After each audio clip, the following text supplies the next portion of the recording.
Om Swastiastu, Namo Buddhaya, salam sejahtera untuk kita semua. Shalom.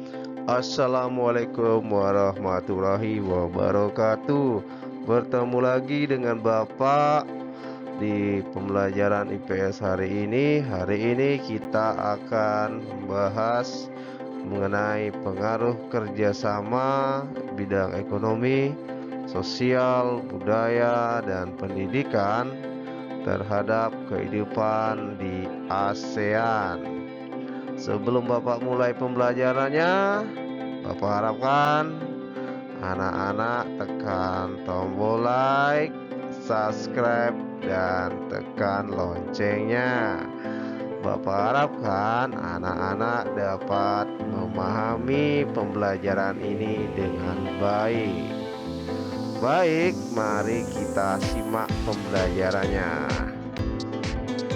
Yang pertama, pengaruh perubahan ruang dan interaksi antar ruang terhadap keberlangsungan ekonomi di ASEAN.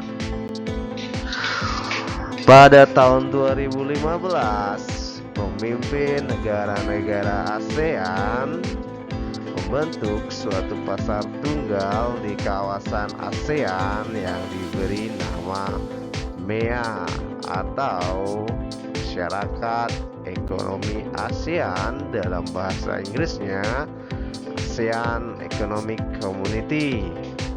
Tujuan dari dibentuknya MEA ini adalah untuk meningkatkan daya saing ASEAN serta mampu menyaingi negara Tiongkok dan India untuk menarik investasi asing. Hal ini sangat penting untuk memperluas lapangan kerja dan meningkatkan kesejahteraan negara anggota ASEAN.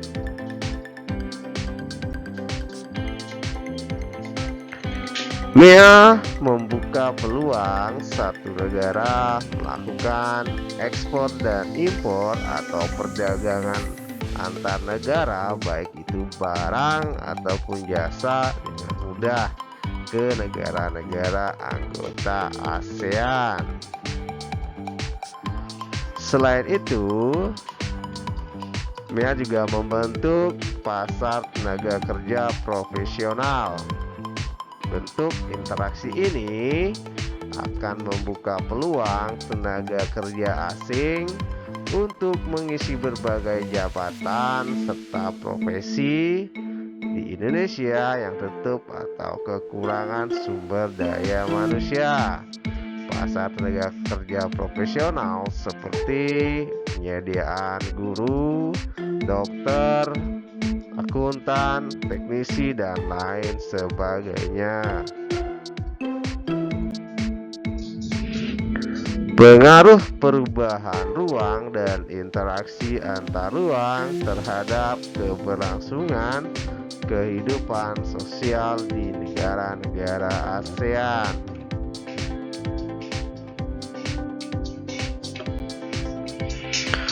Pada tahun 2015, ribuan pengungsi warga Myanmar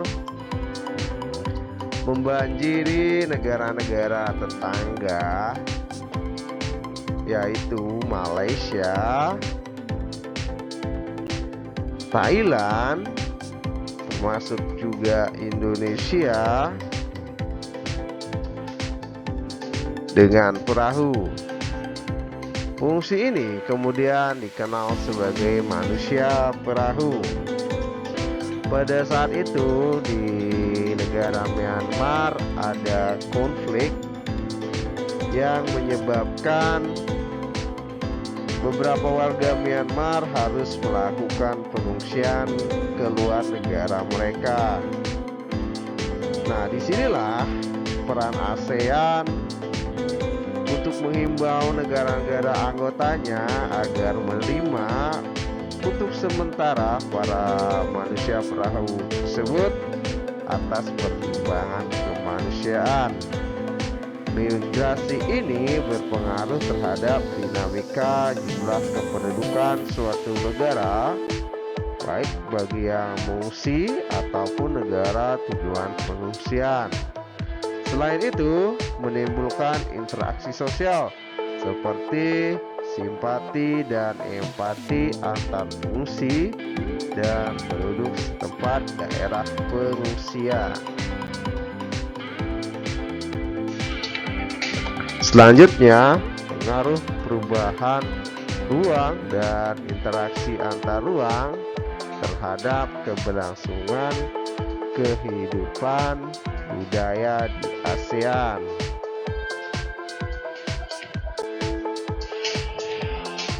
Kebudayaan adalah salah satu di antara 3 pilar utama ASEAN dalam proses mengarah ke tujuan membangun komunitas pada tahun 2015. Konferensi Menteri Kebudayaan dan Kesenian ASEAN ke-6 di kota Hue, Vietnam tanggal 19-20 April 2014 menegaskan tekad semua negara ASEAN tentang satu komunitas, visi dan jati diri bersama, kerjasama budaya.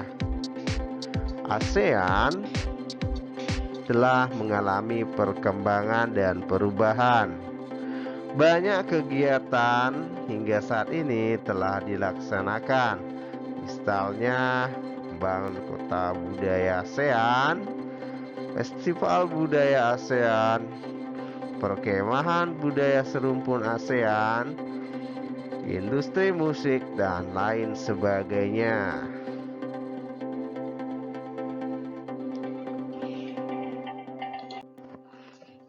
Selanjutnya, pengaruh perubahan ruang dan interaksi antar ruang terhadap keberlangsungan kehidupan politik. Perubahan dan interaksi antar ruang juga dapat berpengaruh terhadap kehidupan politik, baik antar negara maupun antar masyarakat di Asia Tenggara.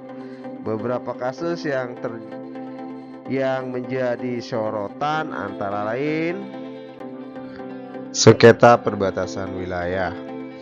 Masalah perbatasan wilayah telah menjadi persoalan di beberapa negara ASEAN, seperti yang pertama adalah kasus Pulau Natuna, di mana sengketa ini terjadi antara negara Indonesia dan Tiongkok atau Cina, di mana Cina mengklaim bahwa Pulau Natuna merupakan daerah zona ekonomi eksklusifnya atau CEE-nya.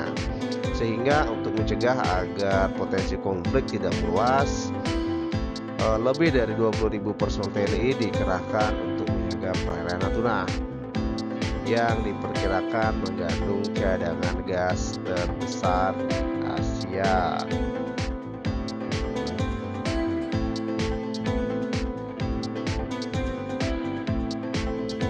Yang kedua, kasus Sipadan dan Binjai. Ini merupakan konflik antara Indonesia dan Malaysia, di mana Mahkamah Internasional mengabulkan klaim Malaysia terhadap pulau tersebut, sehingga keputusan Mahkamah Internasional menjadi pelajaran agar Indonesia lebih tertib dan tegas lagi dalam melakukan inventarisasi batas wilayah, terutama di pulau-pulau terluar. Kemudian ada kasus Kepulauan Spratly, di mana saat ini Kepulauan Spratly masih menjadi objek sengketa antara negara Vietnam, Filipina, dan Tiongkok. Kemudian ada persengketaan antara Thailand dan Kamboja terkait dengan batas wilayah di Wielprevier. Kemudian ada kasus Pulau Pedra Branca yang diklaim Malaysia, tetapi akhirnya kepemilikannya jatuh kepada Singapura. Oleh karena itu, sengketa perebutan wilayah yang mengklaim atau mengakui kepemilikan suatu wilayah tersebut terkadang menimbulkan konflik antar negara, sehingga perbatasan wilayah sangat sensitif apabila terjadi sengketa. Negara-negara yang bersengketa tersebut terus mengupayakan penyelesaian melalui cara-cara diplomasi. Kemudian ada kasus mengenai pekerja migran. Pesatnya laju globalisasi meningkatkan jumlah pekerja migran dari berbagai negara. Banyaknya pekerja migran ini memerlukan aturan perlindungan hak dan kewajiban yang selayaknya disepakati oleh negara-negara asal dan negara-negara tujuan. Beberapa kasus pekerja migran yang menjadi perhatian negara-negara ASEAN antara lain kerja paksa, tenaga asing dengan biaya murah, dan perdagangan pekerja rumah tangga migran. Nah, bagi ASEAN, kasus tersebut menjadi perhatian tersendiri. Beberapa negara ASEAN menawarkan untuk menyusun peraturan terkait sistem rekrutmen, penempatan kerja, dan besaran upah yang diberikan.